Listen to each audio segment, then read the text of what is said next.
The Alpha King knelt before me in the candlelit hall, his voice rough with emotion as he whispered words I never thought I'd hear. "You are mine, Lyra Hale, not despite your darkness, but because of the light you carry within it." My heart thundered in my chest as his hand cupped my scarred cheek, and for the first time since the fire stole my sight, I felt truly seen. But how did a blind, rejected Omega end up claimed by the most powerful wolf in the realm? Let me take you back to where it all began, to the night everything changed. Before we carry on, please hit the subscribe button to make my day, and let me know where you are watching from in the comments. The smell of smoke still haunts my dreams. Even after 12 years, it clings to the edges of my memory like a ghost that refuses to leave, reminding me of the night I lost everything that mattered. I was 6 years old when the fire tore through our cottage on the outskirts of the Hale Pack territory, and I was 14 when I truly understood what it had taken from me. Not just my sight, though that was gone, burned away by flames that consumed our home in minutes. No, the fire took something far more precious than my eyes. It took my place in the world. I learned quickly that a blind Omega was worth less than the dirt beneath the pack's feet. My own family made sure I understood that lesson well. My father, Marcus Hale, had been a respected tracker before the fire, but after his daughter became a liability, a burden, a thing to be hidden away and barely fed, his standing crumbled. My mother, Eleanor, never forgave me for surviving when my younger brother, Thomas, did not. She told me once, in a moment of brutal honesty fueled by cheap wine, that she wished the smoke had taken me instead. I was 8 when she said it. I never forgot. My older sister, Celeste, was the golden child, the beauty of the family with her copper hair and emerald eyes. She made sure I knew my place, which was beneath her heel. "Blind little Lyra," she would coo in false sweetness when others were around, then pinch my arms hard enough to bruise when we were alone. Can't even see the wolf inside her own soul. Probably doesn't have one. That fear plagued me constantly. I had never shifted, never felt the call of the moon the way other wolves described it. Maybe she was right. Maybe the fire had burned away more than my sight. I was 18 now, living in what could generously be called a servant's closet in my family's modest home.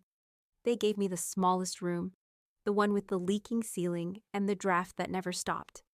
No matter the season, I earned my keep by doing the tasks no one else wanted to do.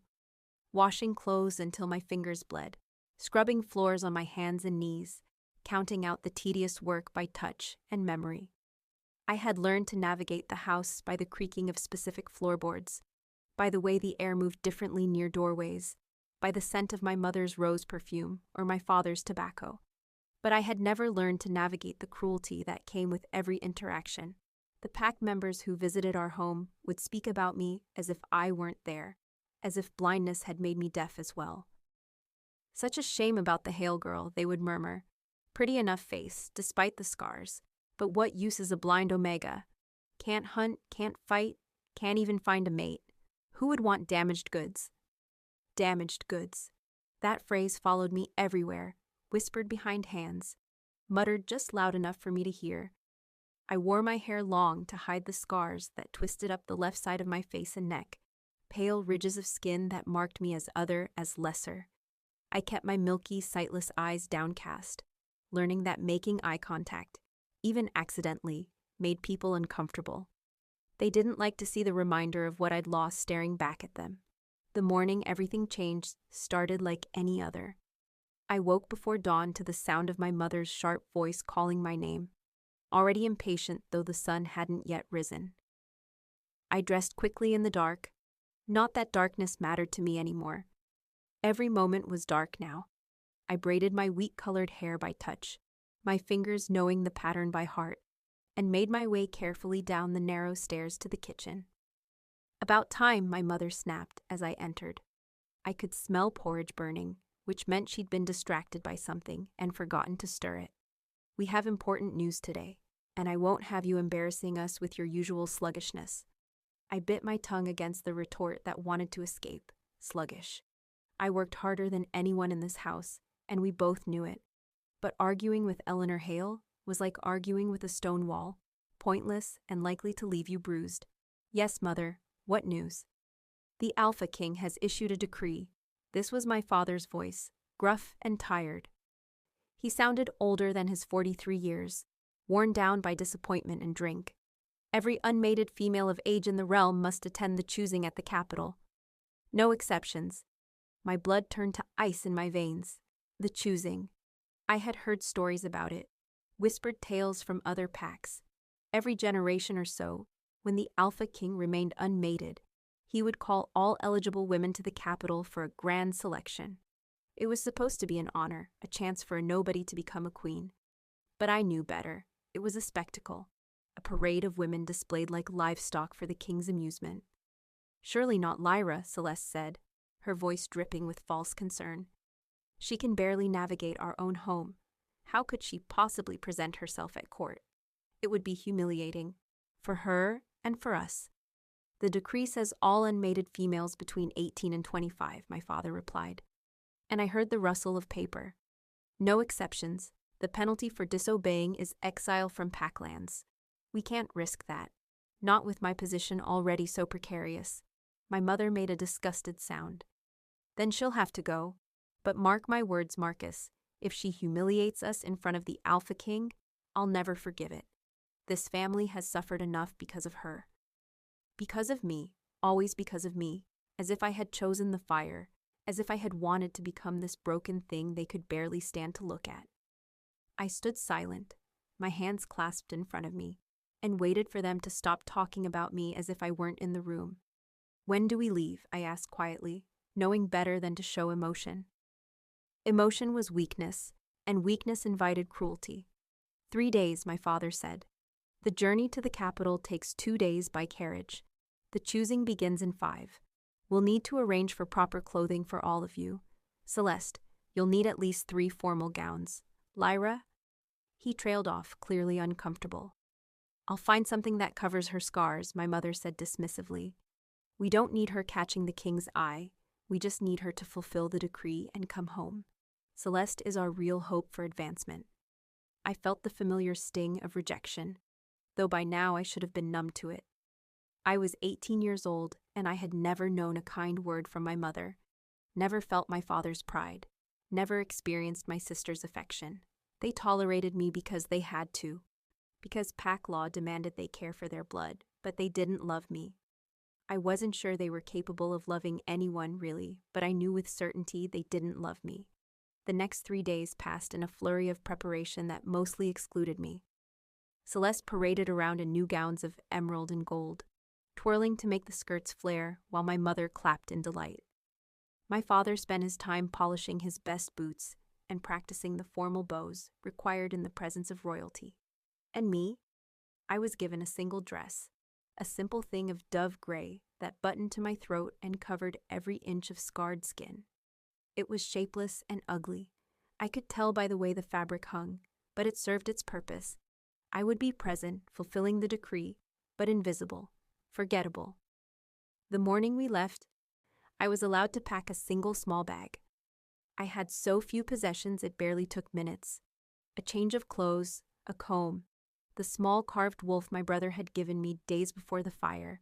It was my only link to him, worn smooth by years of anxious touching. I tucked it carefully into the bag and made my way to the carriage. The journey was miserable. Our carriage was small, barely large enough for 4 people, and my family made sure I understood I was taking up valuable space. I sat squashed in the corner, my bag on my lap, and tried to make myself as small as possible. Celeste complained constantly about the roads, about the dust, about the heat, about the cold, about everything under the sun. My mother agreed with every complaint, adding her own grievances. My father mostly stayed silent, which was his way. I listened to the world pass by through sounds and smells, the creak of the carriage wheels, the steady clip-clop of the horses' hooves, the scent of pine forest giving way to open meadows, then back to forest again. The way the air changed as we climbed into the mountains, becoming thinner and colder.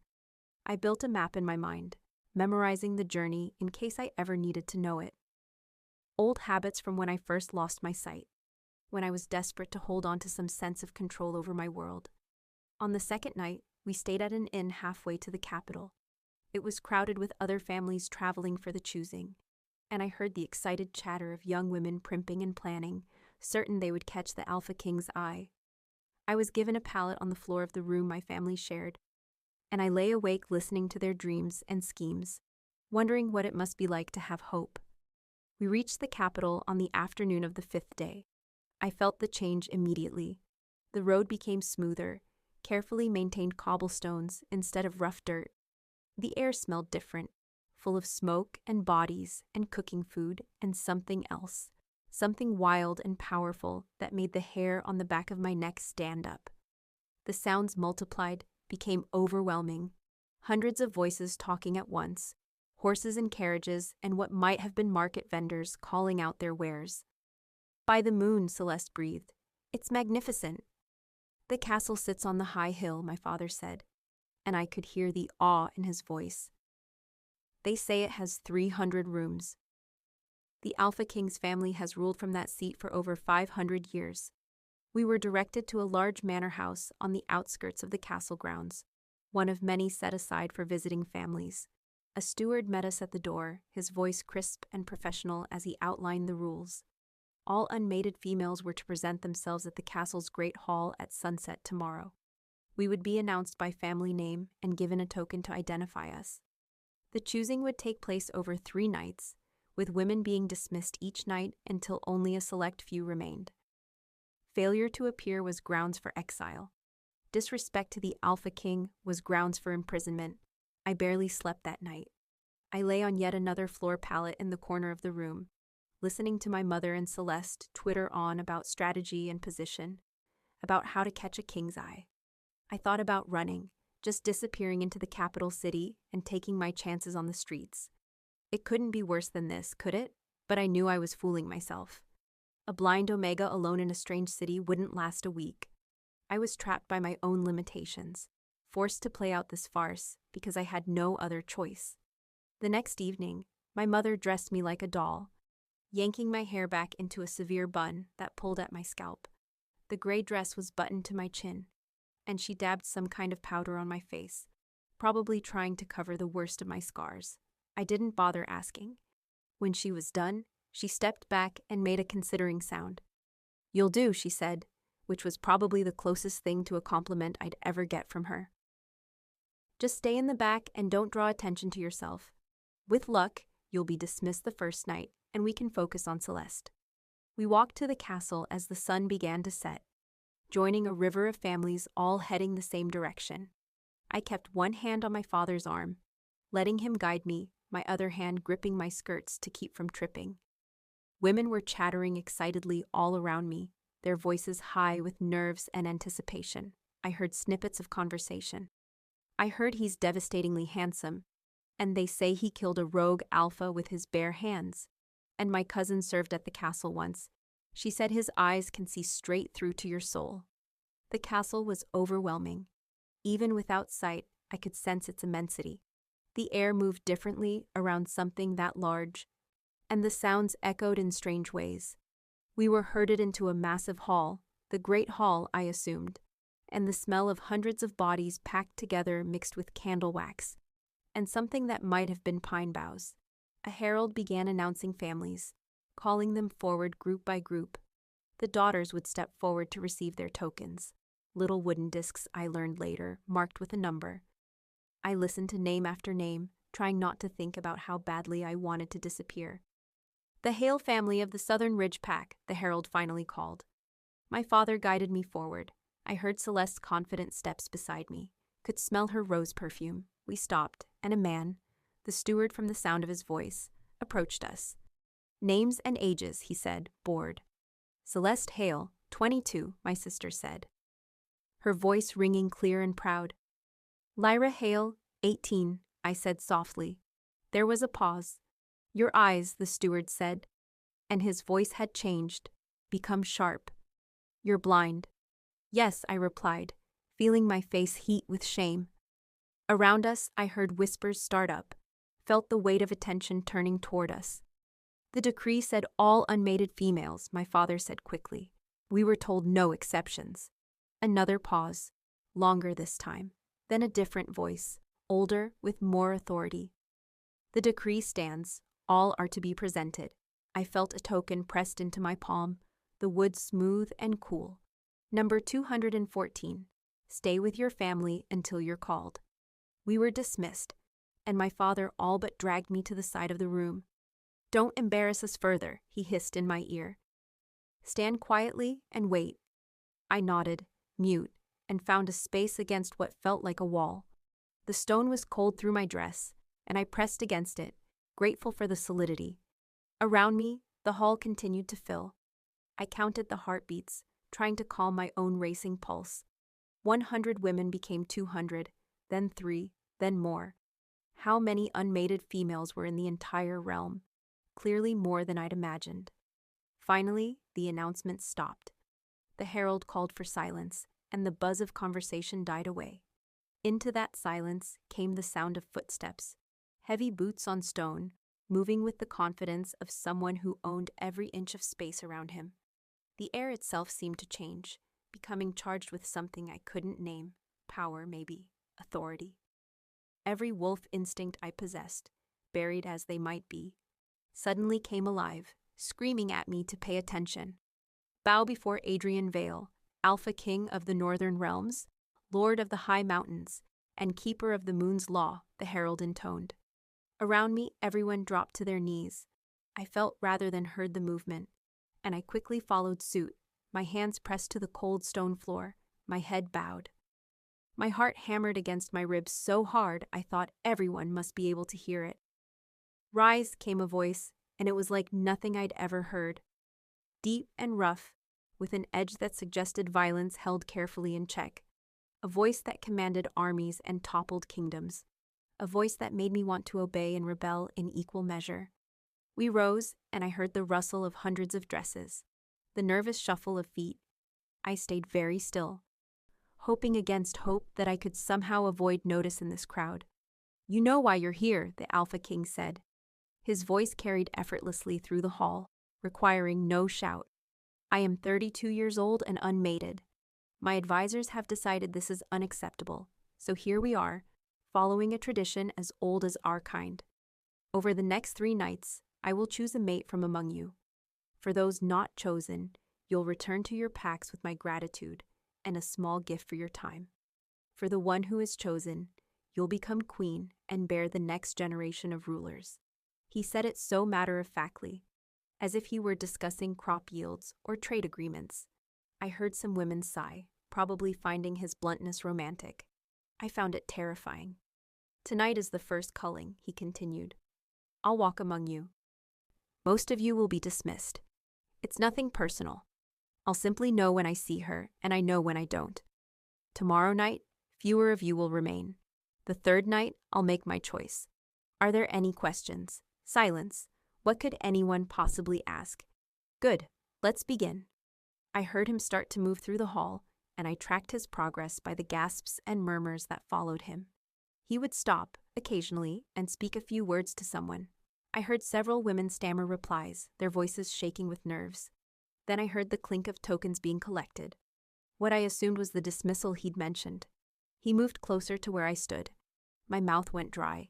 I pressed harder against the wall, as if I could somehow meld with the stone and disappear. The wild scent from earlier grew stronger. Pine and smoke and something uniquely wolf, uniquely male. It wrapped around me like a living thing, making my skin prickle and my breath catch. He stopped a few feet away. I heard him speaking to someone, his voice too low to make out words. Then closer. Now I could smell him clearly, could feel the heat of his body despite the space between us. He was tall, I could tell from the way his voice came from above me, and broad. His presence filled the space like water fills a cup, leaving no room for anything else. You, he said, and my blood turned to ice. He was talking to me. Look at me.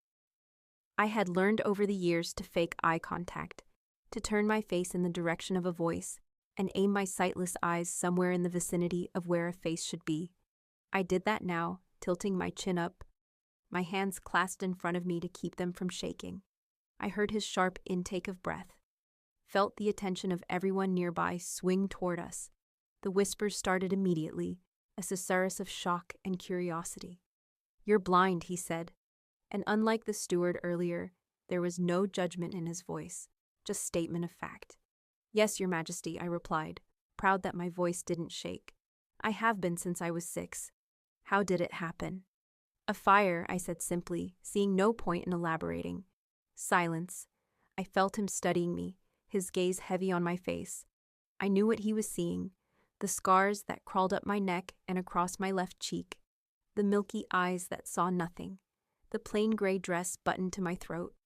Damaged goods, just like everyone said. "Your name," he said. "Lyra Hale, Your Majesty." Of the Southern Ridge Pack. More silence. Then, shockingly, I felt fingers under my chin, tilting my face further up. His hand was warm, calloused, and gentle. The touch sent electricity racing down my spine, and I gasped before I could stop myself. Around us, the whispers grew louder, more frantic. "You'll stay," he said quietly, and I felt something pressed into my other hand. My token returned to me. "Tomorrow night. Don't leave the city." Then he was gone, moving on to the next woman, leaving me standing there trembling and confused. My mind reeled. I'll stay. Why would he possibly want me to stay? I was everything a queen shouldn't be. Blind, scarred, awkward, damaged. There had to be hundreds of beautiful, capable women in this hall. Why waste a spot on me? I barely heard the rest of the selection. People were dismissed in groups, their tokens collected, their families ushered out. Eventually, my family found me. Celeste was crying, her token gone. She'd been dismissed. My mother was raging in a furious whisper about the injustice of it all. My father said nothing, but I could feel his shock and anger radiating off him in waves. "How?" Celeste spat at me as we made our way back to the manor house. "How did you stay when I was dismissed? You're nothing. You're nobody. You're blind." "I don't know," I said honestly, still clutching my token like a lifeline. "He just told me to stay. I don't understand it either." "This is absurd," my mother hissed. "He's making a mockery of the choosing. Tomorrow night he'll realize his mistake and dismiss you. Mark my words. We'll all be home by week's end." But I heard the uncertainty in her voice, the confusion that matched my own. The Alpha King didn't seem like a man who made mistakes. He'd been decisive with every woman I'd heard him address, never hesitating, never second-guessing. So why had he chosen to keep me? That night, I lay awake again, but this time, my thoughts were different. I kept reliving that moment, the feel of his hand on my face, the electricity that had jolted through me at his touch. I'd never felt anything like it. I'd never been touched with such gentleness by anyone, and certainly not by a man. It had been over in seconds, but it had branded itself into my memory like the scars on my skin. I touched my own chin where his fingers had been and felt my face heat. This was foolishness, dangerous foolishness. I couldn't afford to read anything into that gesture. He'd probably been curious, nothing more. Tomorrow night, I'd be dismissed like my sister, and I'd go home to my closet room and my endless chores. And this would become just another strange memory in a life full of strangeness. But deep down, in a place I barely acknowledged existed, a tiny spark of something flickered to life. Hope, maybe, or possibility. I thought I'd burned away all capacity for hope years ago, but apparently, a single touch from a stranger could resurrect it from the ashes. I ruthlessly crushed that spark. Hope was dangerous. Hope led to disappointment, and I'd had enough disappointment to last a lifetime. The next day dragged by in agonizing slowness. My mother and Celeste barely spoke to me, their anger palpable. My father spent the day drinking, which was his usual response to things he couldn't control. I stayed in the corner of our shared room, my fingers working over my brother's carved wolf, tracing the familiar shape over and over. As sunset approached, my mother wordlessly gestured for me to change into my gray dress again. She didn't bother with the powder this time, or with arranging my hair into anything special. I was dismissed in her mind already, not worth the effort. We returned to the Great Hall, and this time the crowd was much smaller. Maybe 200 women instead of 500 plus. I was led to the same spot against the wall, and I resumed my position there, trying to be invisible. The Alpha King arrived with less ceremony this time. No herald, no announcement. Just those confident footsteps and that charged presence that made every nerve in my body stand at attention. Fewer of you tonight, he observed, his voice carrying easily. This should go faster. Same rules as before. I'll walk among you, and those I dismiss will leave their tokens and return to their families. The rest will return tomorrow for the final selection. He began moving through the crowd, and again I tracked his progress by the reactions he left in his wake. More women were dismissed tonight, their disappointment audible in choked sobs and muttered protests. I heard families consoling their daughters, heard the clink of tokens being collected by stewards, and then, as I'd known he would, he was standing in front of me again. That same scent, pine and smoke and wild things. That same presence that made me feel small and safe and terrified all at once. "Lyra Hale," he said, and there was something in his voice I couldn't identify. Satisfaction, maybe? "You came back." "You told me to, Your Majesty," I replied, confused. Had he expected me to disobey? So I did. Another pause. "Do you know why you're still here?" I swallowed hard.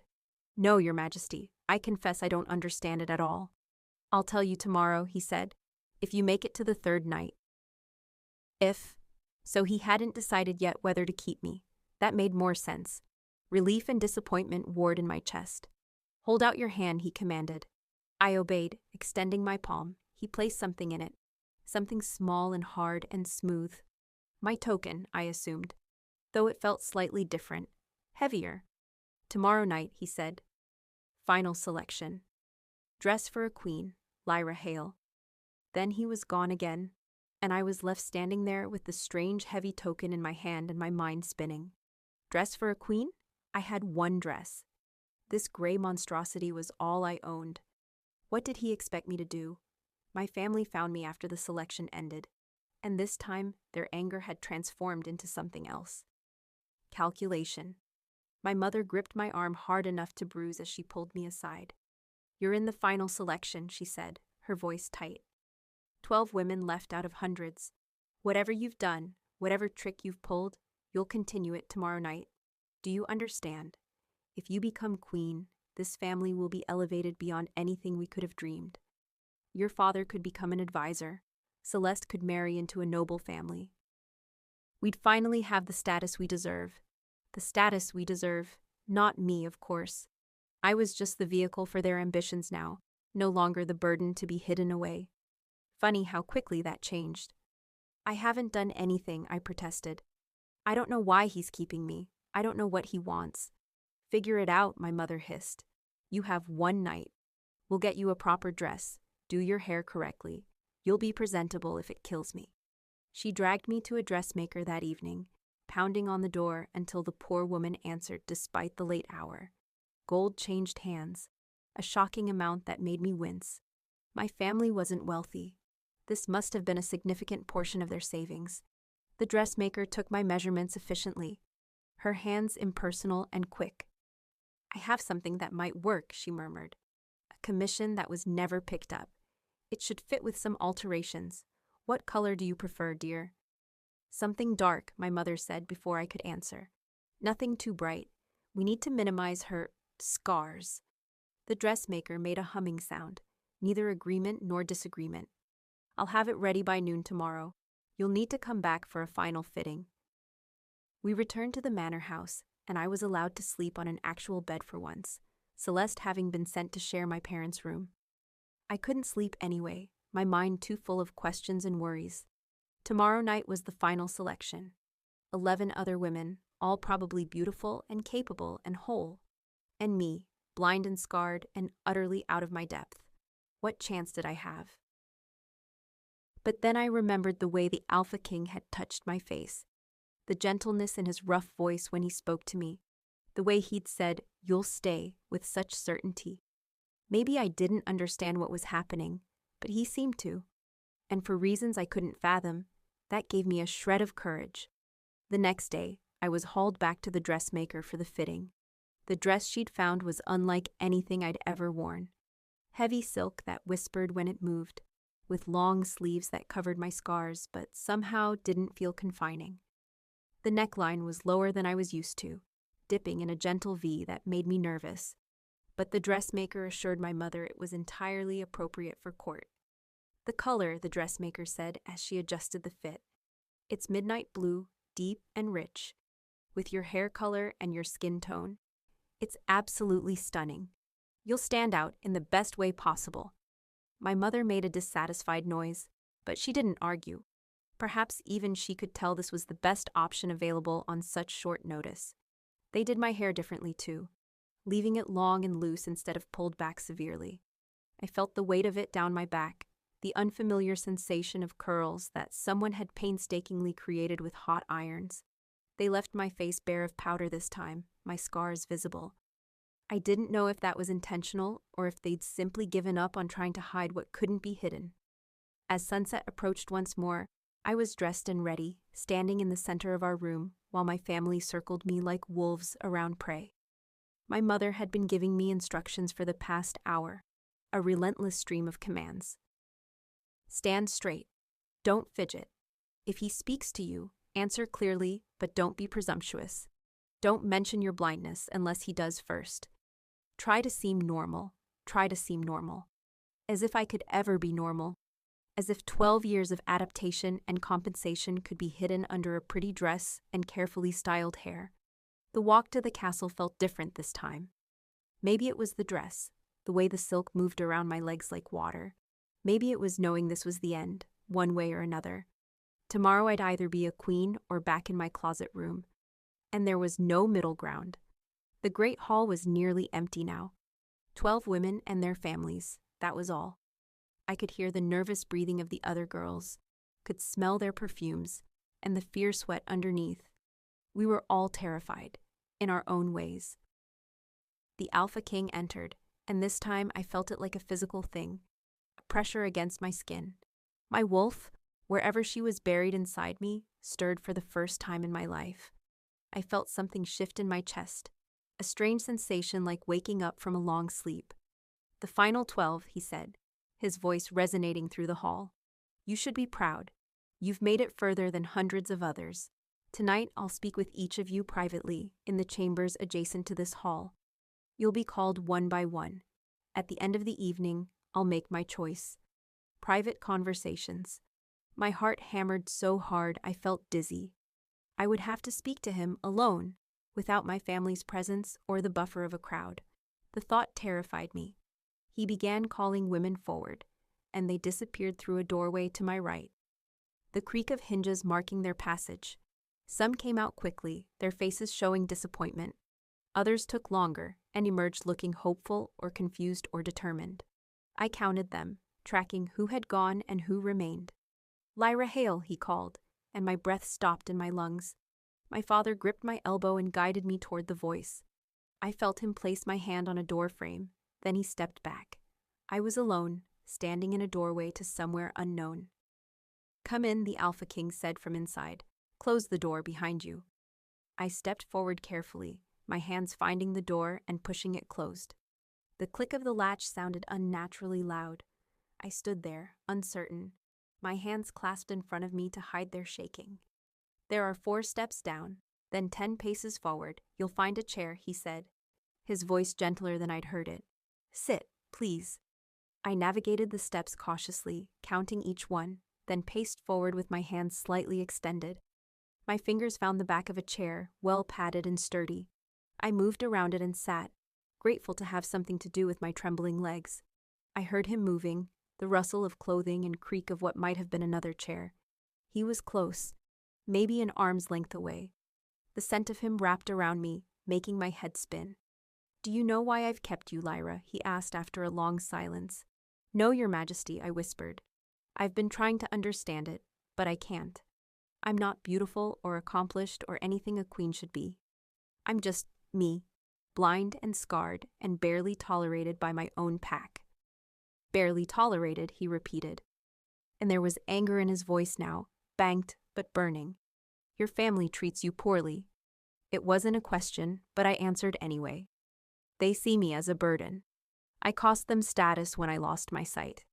I cost them a son when the fire took my brother instead of me. I understand their resentment, even if I can't change it. You understand it, he said slowly. That's more grace than they deserve. Tell me about the fire, Lyra. Tell me what happened. So I did. I told him about waking to smoke and flames, about my father dragging me from the burning cottage while my mother screamed for Thomas.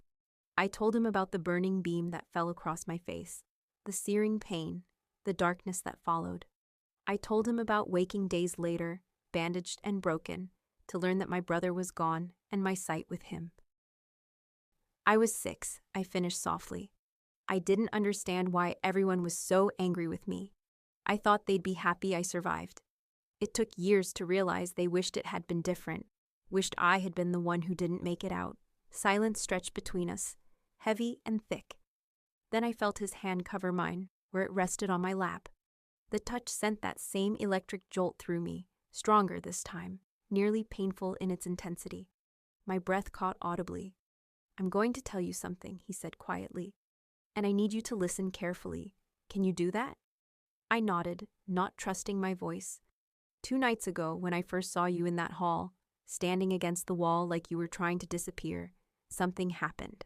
My wolf, who has been silent and uninterested in every woman I've ever met, suddenly woke up. He looked at you, at your scars and your blindness and your obvious discomfort, and he said one word: mine. I stopped breathing entirely. Mine. That word in our culture meant only one thing. "I don't expect you to believe me," he continued. I barely believed it myself. I've spent 15 years looking for my mate, attended gatherings in every pack in the realm, met thousands of women, nothing, not a spark, not a whisper from my wolf.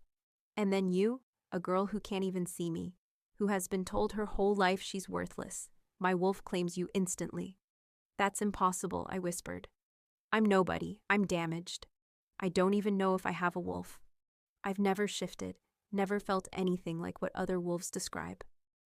How can I be mate to an alpha king when I'm barely even a wolf myself?" "Your wolf is there," he said with certainty. "I can sense her, buried deep. The trauma of the fire and the years of abuse pushed her so far down she went dormant. But she's there, Lyra, and she knows me, even if you don't yet." My mind reeled. A mate. The alpha king thought I was his mate. It was insane, impossible, the stuff of fever dreams and delusions. And yet, I couldn't deny the pull I felt toward him, the way my body responded to his proximity, the strange rightness of his hand on mine. "Why tell me this in private?" I asked. "Why not just announce it in the hall?" "Because I needed to see if you felt it too," he replied. "The mate bond isn't always instantaneous on both sides, especially when one half has been suppressed for so long. I needed to talk to you, to touch you, to see if there was any recognition there. And there is, isn't there? You feel something when I touch you." "Yes," I admitted, my face heating. "I don't understand it, but yes, like lightning in my veins." "That's the bond," he said, and I heard satisfaction in his voice. "It will grow stronger as we spend time together. Eventually, it will be undeniable. But I need to know something from you, Lyra. I need to know if you can accept this, if you can accept me, this role, this life. Because once I announce you as my chosen mate, there's no going back. You'll be queen, you'll be mine, and I don't share, I don't release, and I don't change my mind." The words should have been frightening, possessive, and demanding as they were. Instead, they sent a thrill down my spine. Someone wanting me, claiming me, refusing to let me go. It was everything I'd never had and never thought I'd want. "My family," I started, then stopped, unsure how to phrase it.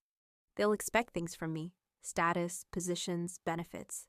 They've made that very clear, and I don't know if I can be what you need. I can't see threats coming, can't read expressions or body language, can't do half the things a queen should do."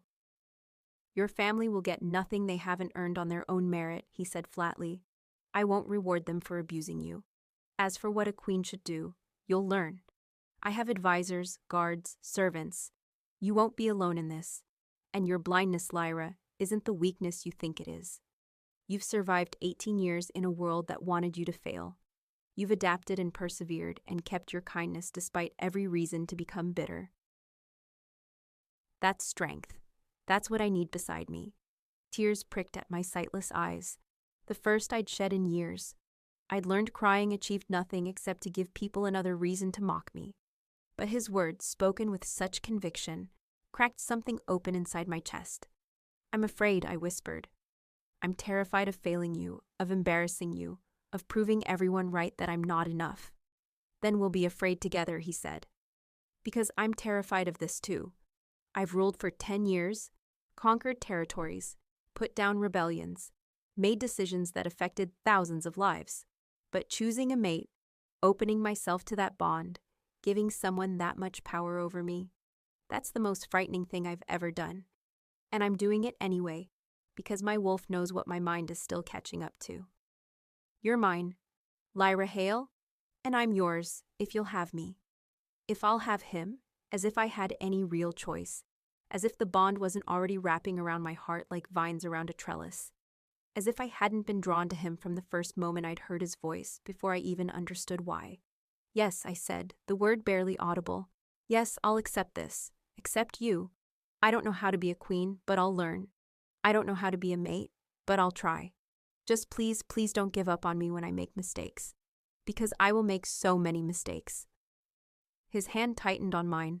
I don't give up on what's mine. Remember that, when things get difficult. And they will get difficult. The court will question my choice. Other packs will see you as a weakness to exploit. Your own family will likely become more demanding, not less. But through all of it, you'll have me, my protection, my support, my loyalty. Always. Always, I repeated, testing the word.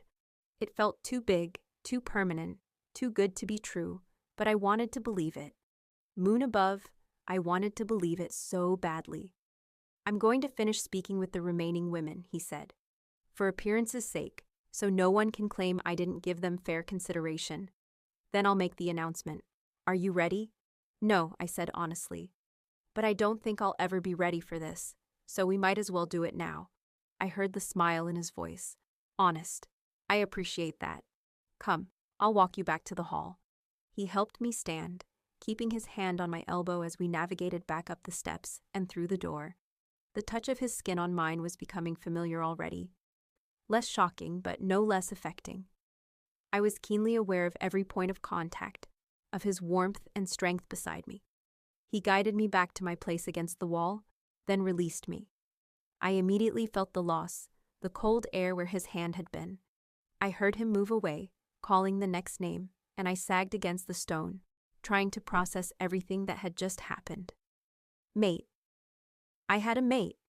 The Alpha King was my mate. In a matter of hours, I would be queen.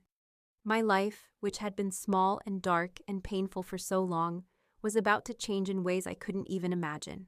Well, my mother's voice hissed in my ear. She'd appeared beside me without my noticing.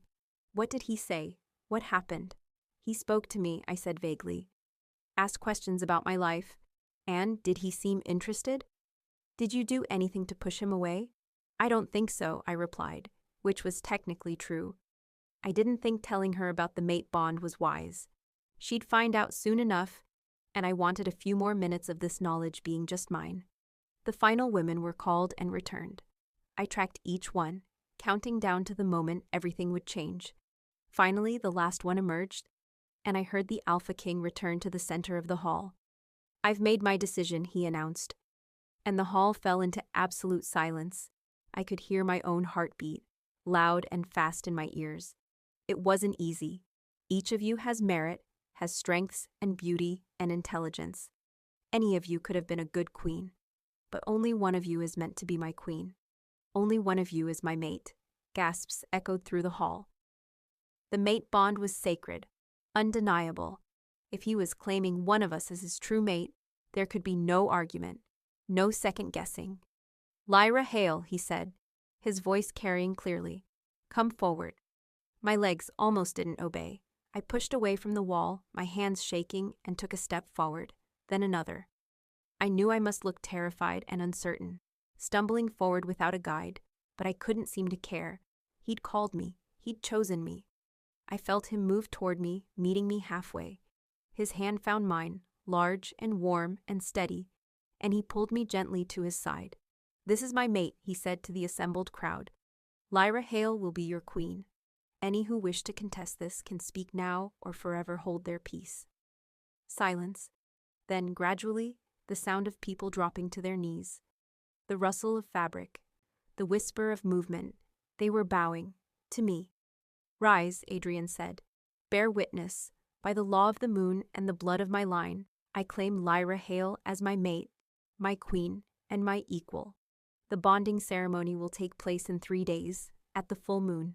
You're all invited to attend and celebrate. For now, return to your homes with my gratitude for participating in the choosing.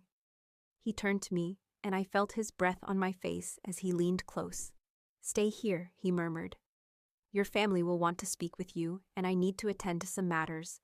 I'll send someone to collect you in an hour and bring you to your new quarters.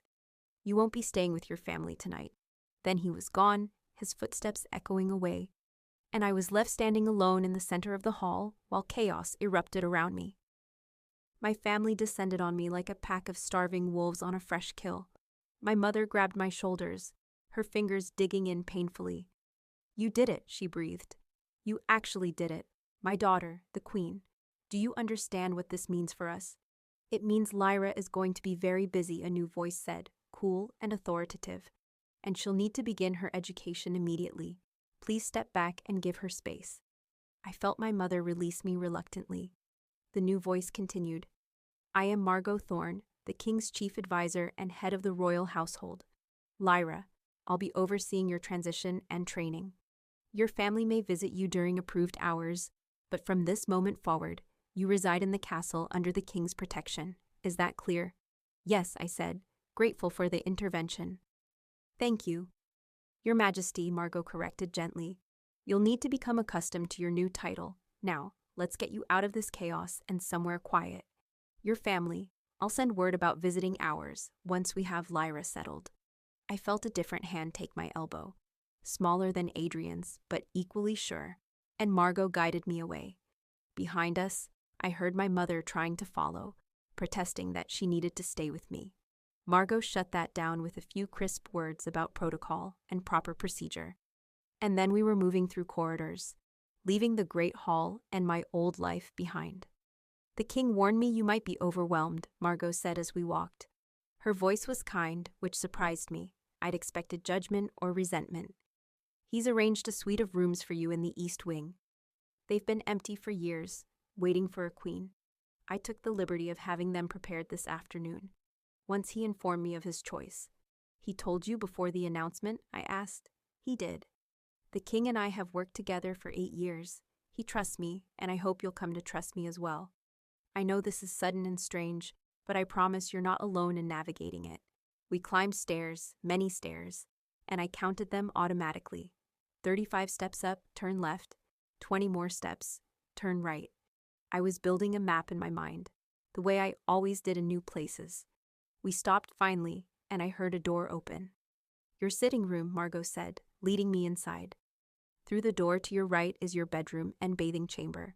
To your left is a study and library. The king's rooms connect to yours through that far door, but it will remain locked until after the bonding ceremony. He's very conscious of propriety. She walked me through each room, describing the layout and furniture placement. The sitting room had 2 couches facing each other, a fireplace on the north wall, large windows on the east that let in morning sun. The bedroom had a massive 4-poster bed, wardrobes already filled with clothes in various sizes, a vanity I'd have no use for, but that apparently came standard. The bathing chamber had a copper tub large enough for 2 people, which made me blush for reasons I didn't want to examine. The study had shelves of books I couldn't read and a desk that would mostly sit empty. I know the books are pointless right now, Margot said gently. But we have scholars who can read to you, stop if you'd like. And we're going to work on building your other senses into assets. Your hearing is already exceptional, I noticed. You tracked my movements perfectly as we walked. I've had 12 years of practice, I said. You learn to compensate. Indeed. Well, you're not compensating anymore. You're adapting, and we'll help you adapt into the role. Now, are you hungry? The kitchens can send up whatever you'd like. I realized I was starving. I'd been too nervous to eat all day, and my stomach was making its displeasure known. Yes, please, anything would be wonderful. I'll have a full meal sent up. In the meantime, would you like help changing into something more comfortable? That dress is beautiful, but I imagine it's not exactly easy to relax in. She helped me find a nightgown in one of the wardrobes. soft cotton that felt like heaven against my skin after the heavy silk. She left me to change in private, which I appreciated, and I fumbled my way through the buttons and laces. When I emerged from the bedroom, I smelled food, rich and savory. Roasted chicken, potatoes, vegetables, fresh bread, Margot said. I wasn't sure what you liked, so I ordered a bit of everything. The table is 3 paces directly in front of you. I found the table and sat. And for the first time in my life, I ate until I was truly full. No one rationed my portions or gave me the scraps. The food was delicious, better than anything I'd tasted, and there was so much of it. I ate slowly, savoring every bite, while Margot sat nearby and talked. She told me about the castle, about the servants I'd be working with, about the schedule we'd start tomorrow. Lessons in protocol, in history, in politics, sessions with the castle's healer to assess my overall health, meetings with the seamstresses to create a proper wardrobe. It was overwhelming, but her calm competence made it seem manageable. The king will want to spend time with you as well, she said. Getting to know each other before the bonding. It's unusual for mates to meet this way, through a choosing rather than naturally, so you'll need that time together. He's clearing his schedule as much as possible for the next 3 days. 3 days until the bonding ceremony. 3 days until I was tied to him forever. In a bond that couldn't be broken except by death. The thought should have terrified me.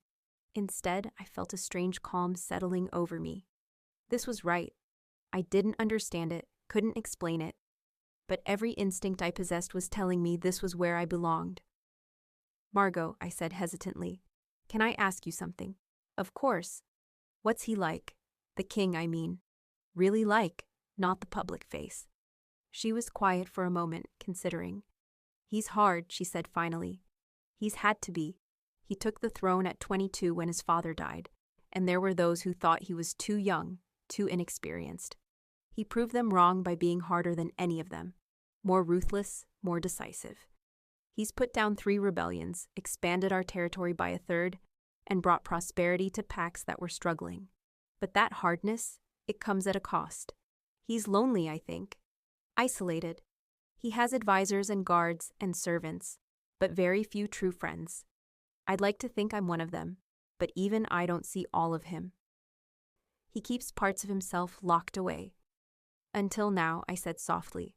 Until now, she agreed. A mate bond forces vulnerability. He won't be able to hide from you, not completely.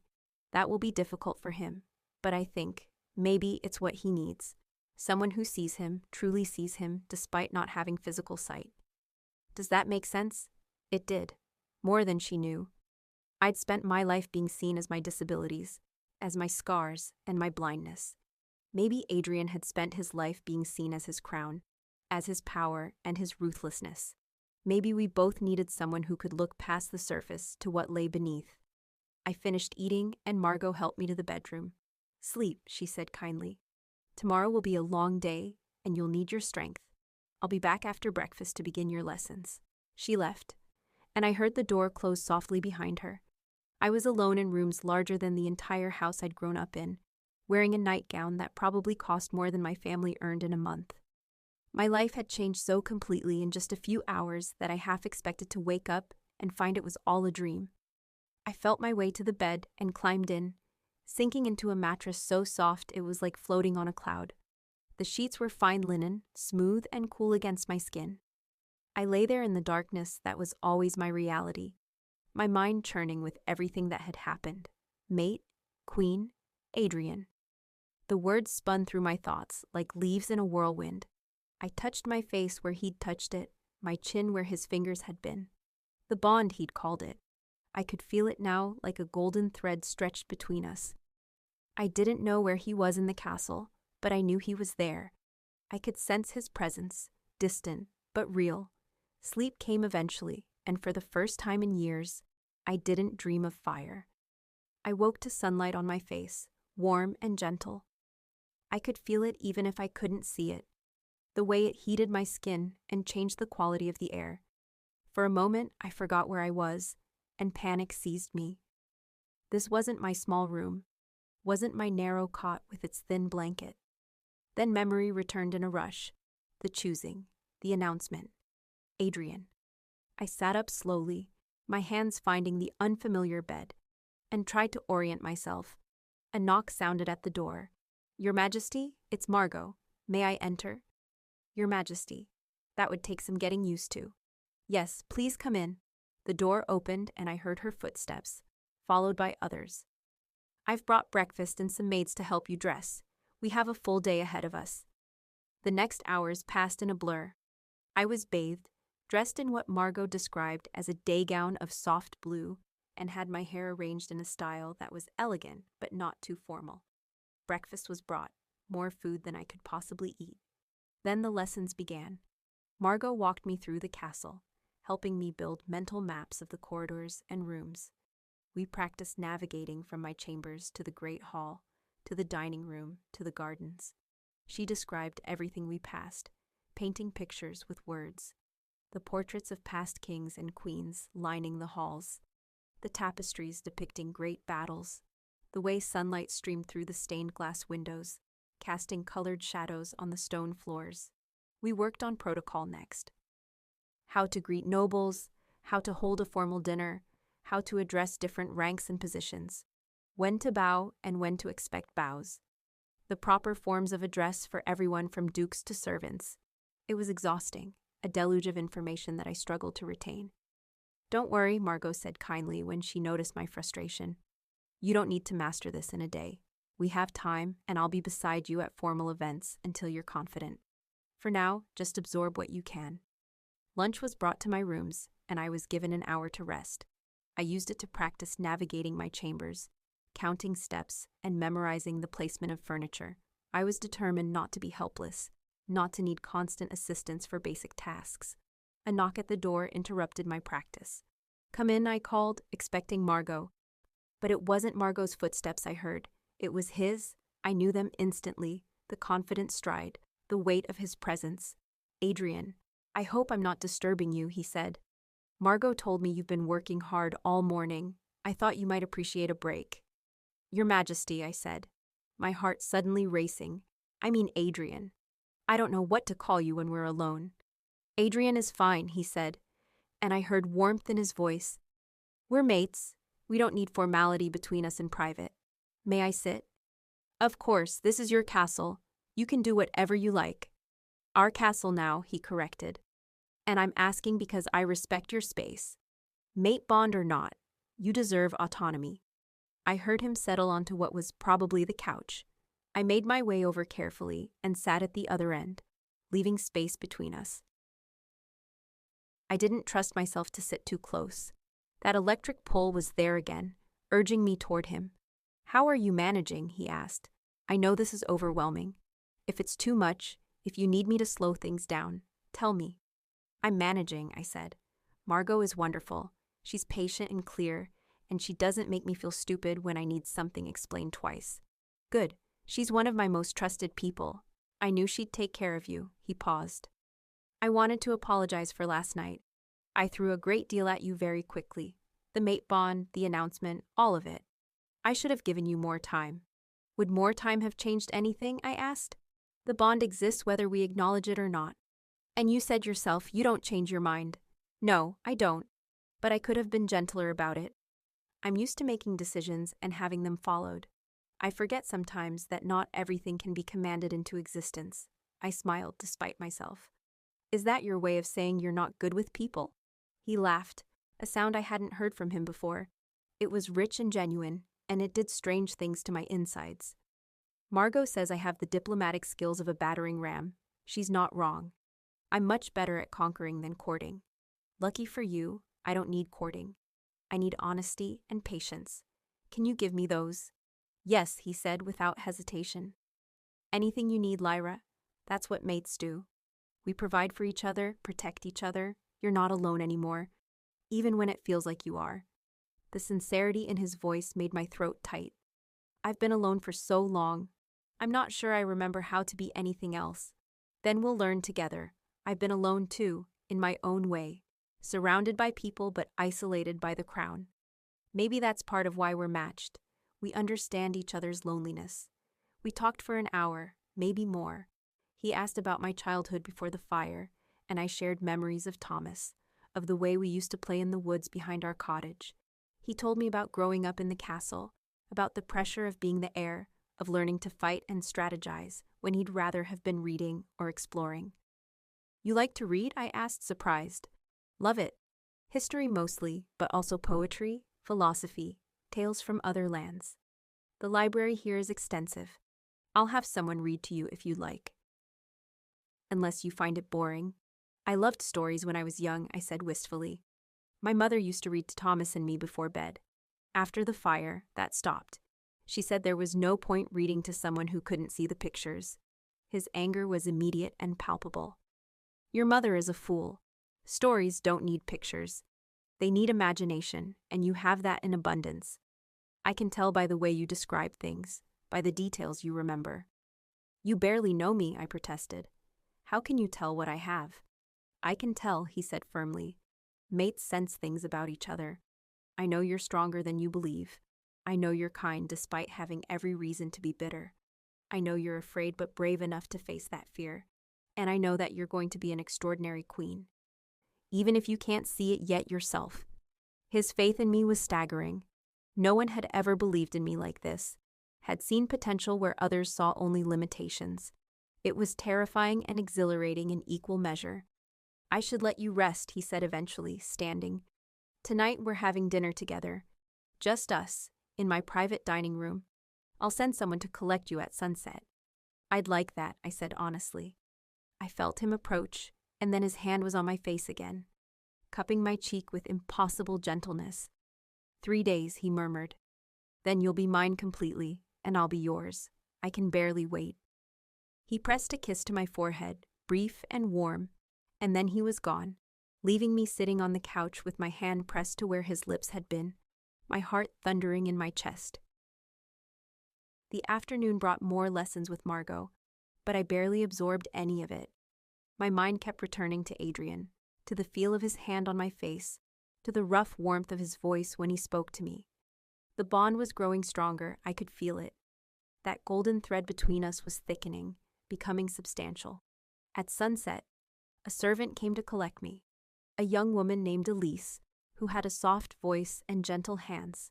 She helped me navigate the corridors to Adrian's private dining room, a smaller space than the formal hall. She described it as intimate, with a fireplace and a table set for 2. Adrian was already there, and he dismissed Elise with thanks.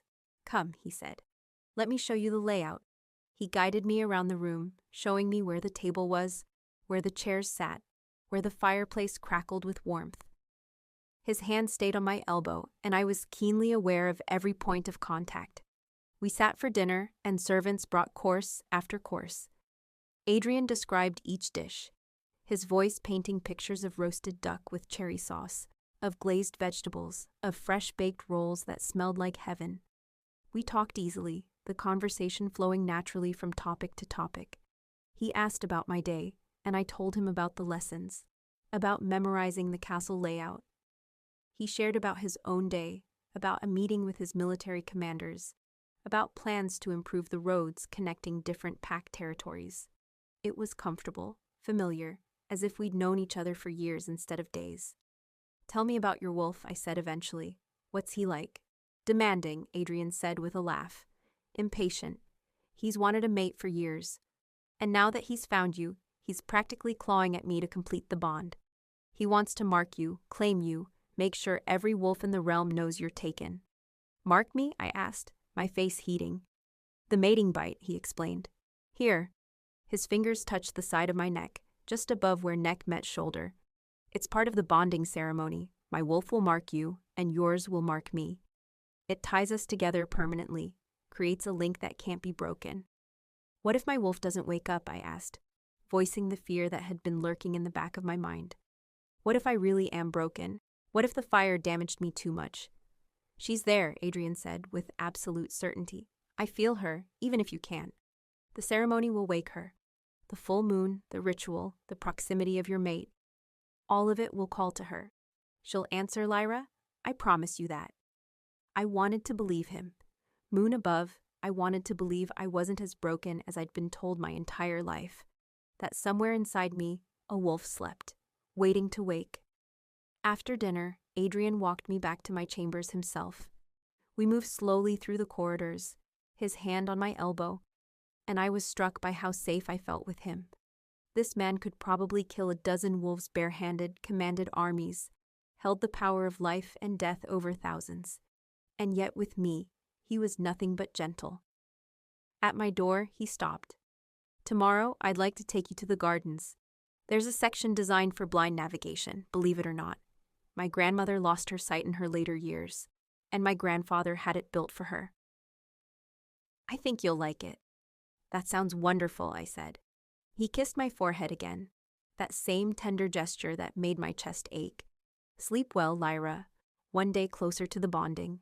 I went inside and prepared for bed with Elise's help, my mind full of everything that had happened. Tomorrow the gardens, the next day more preparations for the ceremony, then the ceremony itself, and after that, everything would change again. I'd be bound to Adrian in ways I barely understood, tied to him by magic and instinct and choice. The thought should have terrified me. Instead, lying in my too large bed in my beautiful rooms, I felt something I hadn't felt in 12 years. I felt hope. The next morning brought more lessons, but in the afternoon, Adrian collected me as promised. He took my hand, not my elbow this time, and our fingers interlaced naturally. That electric pull was there, stronger than ever, and I wondered if he felt it as intensely as I did. The gardens were incredible. He led me to the special section, and I understood immediately why his grandmother had loved it. The paths were wide and clear, marked with different textures underfoot. Smooth stone, rough gravel, soft moss. I could navigate by touch, knowing where I was by the feel of the ground beneath my shoes. Plants were positioned strategically, each with a different scent. Lavender here, rosemary there, honeysuckle climbing a trellis. The air was alive with perfume, and I breathed deeply, cataloging each smell. "There's a fountain in the center," Adrian said, "and benches positioned throughout. The whole area is enclosed by hedges, so you can't accidentally wander off." My grandfather wanted her to have independence, space she could explore on her own. "He loved her," I said softly, "very much. They were true mates, found each other young. He was lost when she died. Only lasted 6 months before his heart gave out. They say mates can't live long without each other once the bond is complete." The implication hung in the air between us. Once we bonded, we would be tied together for life. His death would eventually lead to mine, and vice versa. It was terrifying and romantic and utterly final. We sat on a bench near the fountain, and I listened to the water bubble and splash. Birds sang in the trees overhead. The sun was warm on my face. It was peaceful, the first true peace I'd felt in longer than I could remember. "Lyra," Adrian said after a long silence, "I need to tell you something, and I need you to listen without interrupting. Can you do that?" His tone made me nervous. "Yes. After we bond, your life will change in ways you can't imagine. You'll have power, status, protection. You'll also have enemies. There are those in court who will see you as weak, as a target. Some will try to use you to get to me. Others will simply want to remove you and put someone they think more suitable in your place. I can protect you from most threats, but not all. You'll need to learn to protect yourself." "How?" I asked, my throat tight. "I can't fight. I can barely navigate a room without running into furniture." "You'll learn. I'm assigning you a personal guard, someone I trust absolutely. Her name is Vera, and she's one of the best fighters in my army. She'll teach you self-defense, help you develop your other senses into weapons. You won't be helpless, Lyra. I won't allow it." "Why are you telling me this now?" I asked. "Why not wait until after the bonding?" "Because I need you to go into this with your eyes open." He paused, probably realizing the unintentional irony. "I need you to understand what you're accepting. This isn't a fairy tale. Being queen, being my mate, it's dangerous and difficult and demanding. If you want to back out, if you want to refuse the bond, now is the time. I'll be disappointed, devastated even, but I'll understand. I won't force this on you." I sat with that for a long moment, considering. He was offering me an escape, a way out before the bond became permanent. Part of me wanted to take it, wanted to run back to the familiar misery of my small life, rather than face the unknown terrors of this new one. But a larger part, The part that had kept me going through 12 years of cruelty and isolation, knew better. I'm not backing out, I said firmly. Yes, it's dangerous. Yes, I'll have enemies. But Adrian, I've had enemies my entire life. My own family were my enemies. At least now, I'll have someone fighting beside me instead of against me. At least now, I'll have a chance to become something more than the broken girl everyone pitied. I want this. I want you. I want the life we can build together. Even if it's hard. His relief was palpable. I felt his hand cup my face, both hands now, holding me gently. You're sure? Completely sure. Completely, I whispered. And then he was kissing me. Not on the forehead this time, but on the lips. It was gentle at first, tentative, asking permission. I gave it, leaning into him, and the kiss deepened. The electric pull between us exploded into something overwhelming, a connection so intense I couldn't breathe. My hands found his chest, feeling the solid warmth of him, and his arms wrapped around me, pulling me close. When we finally broke apart, we were both breathing hard. One more day, he said roughly, one more day, and then I never have to let you go again. That evening passed in a blur of final preparations. The bonding ceremony was being planned down to the smallest detail. I was fitted for a ceremonial gown, white silk embroidered with silver thread in patterns that Margot described as depicting wolves running beneath the moon. I met Vera, my new guard, a woman with a voice like gravel and a grip like iron who promised to teach me how to break a man's nose with my palm. The day of the ceremony arrived with a full moon rising over the castle. I was dressed carefully, my hair left long and loose as tradition demanded. Margot painted my lips with something that smelled of berries and dabbed perfume on my wrists and throat. You're beautiful, she said softly. The king won't be able to take his eyes off you.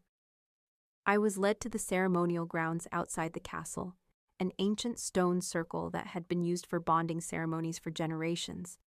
I could feel the power of the place, old magic seeping up through the earth. The full moon's pull was strong, making my skin tingle and my heart race. Adrian was already there. I knew the moment I felt his presence. That golden thread between us thrumming with anticipation. He took my hand, and I felt him trembling slightly. Even the Alpha King was nervous. A priestess began the ceremony, her voice ringing out over the assembled crowd. Words in the old language, blessings and invocations. She bound our hands together with silver cord, symbolizing the bond we were about to forge. Then she stepped back. By the light of the full moon, claim your mate, she intoned. Adrian's hand tilted my chin up, and he kissed me deeply, desperately, as if he'd been starving for it. And I felt it suddenly, a stirring inside me, something waking up after years of sleep. My wolf, finally answering the call. She rose within me like a wave, powerful and wild and free. I gasped against Adrian's mouth as I felt her presence. Felt the strength of her after so many years of silence. She recognized Adrian's wolf instantly, knew him as mate, as home. Adrian broke the kiss and moved to my neck, and I felt the sharp sting as his teeth broke skin. The mating mark, I cried out, but it wasn't from pain. It was from the rush of the bond snapping into place, tying us together with unbreakable strength. My wolf surged forward, and I felt my teeth elongate, felt instinct take over. I bit down on Adrian's neck, marking him in return, and heard his groan of satisfaction. The bond completed, locking into place with a finality that took my breath away. I could feel him now, truly feel him. His emotions, his presence, his very soul intertwined with mine. He was exhilarated, possessive, overwhelmed with love and need. And I knew he could feel me too, could sense my wonder and joy and the bone-deep rightness of this moment. We stood there, marked and mated, while the crowd erupted in celebration around us, but I barely heard them. All I could focus on was Adrian, on the bond between us, on the knowledge that I would never be alone again. My mate, he whispered against my hair, my queen, mine. Yours, I agreed, always yours. Later, in the privacy of our joined chambers, he traced the mating mark on my neck with gentle fingers. How do you feel? He asked. Different, I said honestly. My wolf, she's actually there. I can feel her, and I can feel you, like you're part of me now. That's the bond, he said. It will only grow stronger, Eventually, we'll be able to communicate without words, sense each other across distances. Some mates can even share thoughts. That's terrifying and wonderful at the same time, he laughed. That describes most of what we just did. But Lyra, I need you to know something. I didn't choose you because my wolf recognized you, though that's what started it. I chose you because of who you are. Your strength, your kindness, your resilience. You've survived things that would have broken most people, and you did it with grace. That's why you're my queen, not because of the bond, but because you're extraordinary. Tears slipped down my cheeks, and I didn't bother trying to stop them. No one has ever seen me the way you do. I don't know if I can be what you think I am. You already are, he said firmly. And I'll spend every day proving it to you until you believe it yourself. In the weeks that followed, my life transformed completely. Vera trained me daily, teaching me to fight blind, to use my hearing and sense of smell to anticipate attacks. Margot continued my education in politics and protocol. Adrian spent every spare moment with me, teaching me about the kingdom, introducing me to allies and advisors. My family tried to visit, tried to leverage my new position for their gain. Adrian dealt with them coldly, making it clear that their treatment of me had not been forgotten. They were allowed minimal contact, supervised and brief. My mother's fury was palpable, but there was nothing she could do. I was beyond her reach now. The court was slower to accept me. There were whispers about the blind queen, about how I could possibly fulfill my duties. But Adrian stood beside me at every event, his support unwavering. And gradually, I proved myself. I learned to navigate court politics, to hear the lies beneath false flattery, to sense tension and allegiance through tone and scent rather than expression. Months passed, then a year. I grew into my role, became confident in ways I never imagined possible. My wolf was strong within me now, though I still couldn't shift. The trauma ran too deep, the memories of the fire too visceral. But Adrian said it didn't matter. I was complete as I was. On the anniversary of our bonding, we returned to the stone circle. The moon was full again, bright and heavy in the sky. Adrian pulled me close, and I tilted my face up to the moonlight I couldn't see but could feel. "Do you regret it?" he asked softly. "Any of it?" "Not for a single moment," I replied honestly. "You gave me a life worth living. You saw me when everyone else looked away. How could I regret that?" "I love you," he said. "I don't say it enough, but I do. You're the best thing that ever happened to me." "I love you too," I whispered. "My king, my mate, my home." He kissed me beneath the full moon, and I felt our bond sing with happiness, with completion. I had been blind and cast aside, deemed worthless and broken. But Adrian had seen past all of that to the person beneath. He had chosen me, not despite my scars, but including them. And in doing so, he had shown me that love truly needs no eyes to find its mark. The fire had taken my sight, but it had also forged me into someone strong enough to stand beside a king. My scars were no longer marks of shame, but badges of survival. I was Lyra Vale, Queen of the Northern Realms, mate to the Alpha King. And I was exactly where I was meant to be. Under the moonlight, with Adrian's arms around me and our bond burning bright between us, I finally understood what it meant to be whole. Not perfect, not unmarked by tragedy, but whole nonetheless, complete in ways that had nothing to do with sight and everything to do with being truly, deeply seen. And that was worth more than all the eyes in the world.